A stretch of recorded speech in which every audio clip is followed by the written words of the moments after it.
अंता उपचुनाव में हार के बावजूद नरेश मीणा काफी सुर्खियों में हैं। जैसा कि आप जानते ही हैं कि इस समय राजस्थान की राजनीति में जहां एक तरफ भजनलाल सरकार के कामों को लेकर कांग्रेस लगातार सवाल उठाती रहती है और कांग्रेस के अंदर गुटबाजी है नहीं है, खत्म हो गई, कौन आगे आएगा, कौन चेहरा होगा, किसको किस सीट से आगे 2028 में पेश किया जाएगा, सचिन पायलट की क्या भूमिका रहेगी, गहलोत की क्या भूमिका रहेगी, क्या डोटासरा के नेतृत्व को बदला जाएगा, क्या प्रभारी बदला जाएगा, ऐसे तमाम सवालात उठे हैं। लेकिन इसी बीच एक खबर सामने आती है और खबर है कि नरेश मीणा जो उपचुनाव हार गए थे उन पर जानलेवा हमला होता है। सोचने वाली बात है कि एक हारे हुए कैंडिडेट पर आखिर हमला क्यों होता है। उसके बाद नरेश मीणा भी अल्टीमेटम देते हैं कि जिन्होंने भी हमला किया अगर उन पर सख्त कार्रवाई नहीं होती तो धरना प्रदर्शन होगा। पहले भी कई बार धरना प्रदर्शन कर चुके हैं, कई कह सकते हैं कांड में फंस चुके हैं, जहां जाते हैं वहां सुर्खियों में आ ही जाते हैं नरेश मीणा। ये तो सच्चाई है, पिछले कुछ समय से ये देखने को मिल गया है।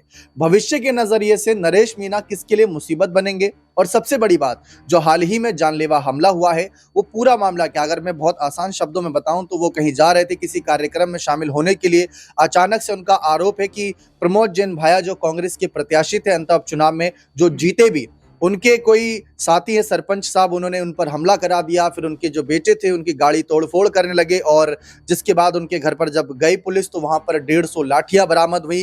फिर उसके बाद खबर आई कि सरपंच की गाड़ी में आग लगा दी गई, तो बताया नरेश मीणा के गुट ने वो गाड़ी में आग लगा दी, जबकि वो हकीकत नहीं थी। नरेश मीणा ने कहा कि उन्होंने अपनी गाड़ी में खुद आगजनी करी ताकि मेरे पर आरोप लगा सके कि मैंने ऐसा किया। उन्होंने कहा कि रामायण पाठ के कार्यक्रम में जा रहा था, इस बीच किसी का देहांत हो रखा था तो वहां पर भी उनके परिवार को सांत्वना देने के लिए जा रहा था। ये एक नेता की खूबसूरती है कि वो हार चुका है, 3 बार हार चुके हैं ये, लेकिन फिर भी कैसे जनता के बीच सक्रिय हैं, जनता के बीच सुख दुख बांटने के लिए जा रहे हैं। लेकिन तब हमला होता है। अब हमले के बाद नरेश मीणा जिस तरीके से उग्र नजर आ रहे हैं, उनके समर्थक उग्र नजर आ रहे हैं, सरकार को अल्टीमेटम दे रहे हैं, प्रमोद जैन भाया पर आरोप लगा रहे हैं, सरपंच पर आरोप लगा रहे हैं, जो भी है ठीक है, लेकिन नरेश मीणा का कद यहां से जनता की नजरों में बढ़ता जा रहा है कि एक नेता चुनाव हारने के बावजूद जनता के बीच इस तरीके से सक्रिय है। अगर जीत जाता है तो क्या करेगा, ये सवाल उठ रहे हैं। तो इन्हीं सवालों का जवाब लेते हैं यहाँ पर हमारे खास वरिष्ठ सहयोगी अमन सर से। सर, नरेश मीणा भविष्य में किसके लिए चुनौती बन सकती है? ये तो एक अहम सवाल है ही, लेकिन उससे बड़ा सवाल जो ये हमला हुआ है, आप इसको किस नजरिए से देखते हैं? देखिए, बिल्कुल जाहिर बात है कि किसी भी नेता के ऊपर जब ऐसे कार्यक्रम में वो जाता है, किसी का निधन हो गया, जो गांव का नाम बता रहे हैं वो अखाड़ी गांव में किसी का निधन हो गया, उनके परिचित का, वहां से वापस आ रहे थे, उस वक्त अचानक उनकी गाड़ी के ऊपर कई दर्जनों लोगों ने हमला कर देते हैं लाठियों से और एक तरीके से उनको डराने का प्रयास किया जाता है। पुलिस ने हालांकि 7-8 लोगों को गिरफ्तार जरूर किया है और जब गिरफ्तारी के बाद उन घर की तलाशी भी ली जाती है तो उसमें भी बहुत सारी लाठियां बरामद होती हैं। तो क्या ये सुनियोजित था, क्या पहले से ही प्लान किया हुआ था? इस बात को लेकर अब सवाल उठ रहे हैं और साथ में ये भी कहा जा रहा है कि पुलिस मामले को रफा दफा करना चाहती है। ये मीणा के समर्थक जो लोग हैं वो कहते हुए नजर आ रहे हैं कि भाई सख्त सख्त कार्रवाई होनी चाहिए, क्योंकि किसी भी नेता के ऊपर इस तरह से अगर हमला होगा, क्योंकि ये सीधा सीधा आरोप लग रहा है प्रमोद भाया जो कांग्रेस पार्टी के नए विधायक के अंता से, उनके ऊपर आरोप लग रहा है कि उन्होंने ये हमला कराया है। तो आप जो बात कर रहे हैं कि क्या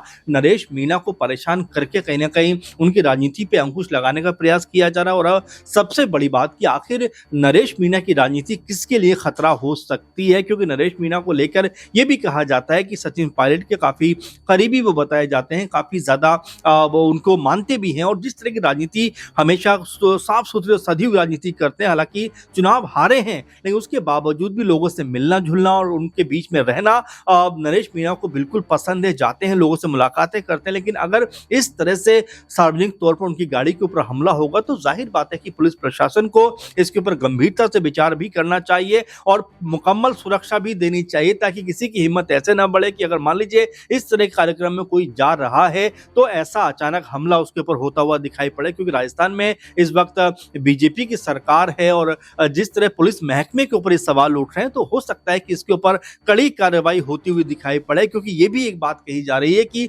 5-6 लोगों को गिरफ्तार करके पुलिस मामले की लीपापोती करना चाहती है। बाकायदा आज एक प्रदर्शन भी रखा गया इसको लेकर। तो जाहिर बात है कि नरेश मीणा जिस कद के नेता होते हुए दिखाई पड़ रहे हैं, अगर ऐसे हमले होते हैं तो उनका मुझे ऐसा लगता है कि लोकप्रियता और उनकी जो मजबूती है बहुत ज्यादा बढ़ती हुई दिखाई पड़ेगी। जी बिल्कुल साफ है, लेकिन हाल ही में अंत उपचुनाव में हार के बाद नरेश मीणा ने एक फैसला लिया था कि वो तीसरा मोर्चा बनाएंगे। हमने हाल ही में देखा था प्रशांत किशोर के साथ उनकी एक तस्वीर सामने आई थी, हनुमान बेनीवाल के साथ तो नजर आते ही रहते हैं, अरविंद केजरीवाल की आम आदमी पार्टी ने उन्हें अंता उपचुनाव में समर्थन भी किया था। उसके बावजूद भी हार गए वो अलग बात है, लेकिन जितना करीबी मुकाबला था बीजेपी के जो प्रत्याशी थे मोरपाल सुमन, उनसे बस कह सकते कुछ 100-200 वोटों से हारे थे, पीछे थे। तो बहुत ही एक कड़ी लड़ाई थी, लेकिन इसमें नरेश मीणा ने अच्छी लड़ाई लड़ी। 40, 50, 60 हजार का वोट बैंक वो जुटा लेते थे। लेकिन अगर तीसरा मोर्चा बनाएंगे तो कितने नेता उनका साथ देंगे, कितना नहीं, वो भी एक चर्चा का विषय है। फिलहाल कांग्रेस की इस मामले में यहाँ पर थोड़ी बहुत चर्चा रहेगी कि नरेश मीणा पर हमला हुआ। अगर हम इस घटनाक्रम को इस तरीके से ना देखें कि वो एक नेता रहे, कांग्रेस के खिलाफ चुनाव लड़े, लेकिन अगर इस तरीके से देखें कि राज्य के एक ऐसे नेता पर हमला हुआ जो कभी चुनाव लड़ा, आम आदमी है आज के समय पर, और इस पर अचानक से ऐसे हमला होता है, लाठी डंडों से वार किया जाता है, फिर उसके खिलाफ आरोप लगाए जाते हैं, षड्यंत्र रचा जाता है। अब जो वो बोल रहे हैं वो सही है या जो सरपंच बोल रहा है वो सही है, वो तो देखिए हम नहीं तय करेंगे, कोर्ट कचहरी तय करेगी, कानून तय करेगा। लेकिन विपक्ष यानी कांग्रेस जो इस समय राज्य में मुख्य विपक्ष की भूमिका में है, क्या वो नरेश मीणा का समर्थन करेगी? क्या वो इस मामले में उनके साथ खड़ी होगी कि एक आम आदमी के साथ ऐसा हुआ या एक हारे हुए कैंडिडेट के साथ ऐसा हुआ? कांग्रेस भी हारी हुई है, तो ऐसे में सवाल उठाना लाजमी बन जाता है कि कल को भविष्य में ऐसा कुछ ना हो। और क्या कांग्रेस के आलाकमान जिन पर आरोप लग रहे हैं प्रमोद जैन भाया पर, उन पर कोई कार्रवाई के लिए मांग करेंगे कि क्या आपने ऐसा करा था? अगर नहीं तो इसको किस नजरिए से देखा जाएगा और क्या इसको चुपचाप सचिन पायलट देखेंगे?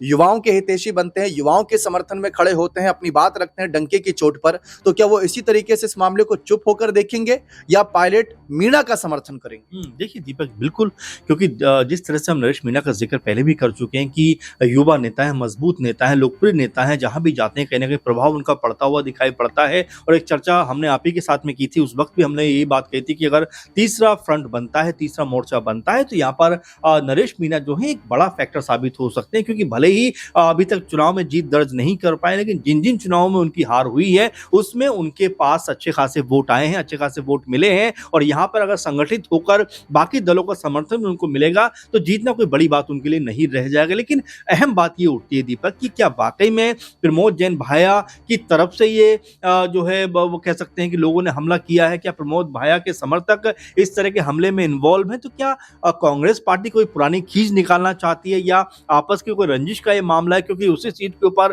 प्रमोद जैन भाया से नरेश मीणा चुनाव हार गए हैं। क्या आपस में अभी भी वो जो पॉलिटिकल रंजिश है वो खत्म नहीं हुई है? और ऐसे में सचिन पायलट का क्या रुख रहने वाला है, जो हमेशा युवाओं की बात करते हैं, बेहतर राजनीति की बात करते हैं, विकास की बात करते हैं, उन मुद्दों की बात करते हैं जिनसे लोगों का भला हो। अब ऐसे में अगर ये पूरे का पूरा प्रकरण सामने आया है तो इसको लेकर सचिन पायलट की क्या सोच निकलकर सामने आती है? क्योंकि नरेश मीणा को लेकर एक बात ये भी कही जाती है कि भाई नरेश मीणा जो है वो सचिन पायलट को काफी ज्यादा पसंद भी करते हैं। और एक समय ऐसा भी था कि नरेश मीणा कांग्रेस पार्टी में शामिल होने को भी तैयार थे। तो क्या सचिन पायलट यहाँ पर उनको मनाने के लिए और जो कुछ हुआ है उसके ऊपर अफसोस जाहिर करने के लिए सामने आएंगे? तो अभी पॉइंट कई सारे हैं, बातें कई सारी हैं, लेकिन जवाबदेही तो कहीं ना कहीं तय करनी पड़ेगी। भले ही इसमें सरकार के ऊपर ये आरोप लगे कि पुलिस ने उचित कार्रवाई नहीं की, लेकिन महत्वपूर्ण बात यह है कि कांग्रेस विधायक के ऊपर जो आरोप लग रहे हैं वो अपने आप में कई चीजों की तरफ इशारा करते हैं कि क्या नरेश मीणा से कांग्रेस पार्टी डरी हुई है? क्या नरेश मीणा का रुतबा और कद इतना मजबूत हो रहा है कि मौजूदा विधायक जो हैं वो भी उनसे घबराए हुए नजर आते हैं अंत में? तो ये तमाम ऐसी चीजें हैं जिसको लेकर कांग्रेस पार्टी को भी सोचना पड़ेगा, बैठना पड़ेगा। और यहां पर जिस तरह का हमला हुआ है कम से कम उसकी निंदा तो करनी पड़ेगी। बिल्कुल साफ है कि क्या एक युवा नेता के समर्थन में पायलट का साथ उन्हें मिलेगा, नहीं मिलेगा, चाहे वो विपक्ष की तरफ से था, लेकिन हमला तो हुआ है। उसकी वीडियोस, उसकी फोटोज और नरेश मीणा के बयान सोशल मीडिया पर जमकर वायरल भी हो रहे हैं। देखते हैं आगे क्या फैसला लिया जाता है। बने रहे चैनल के साथ, बहुत बहुत शुक्रिया।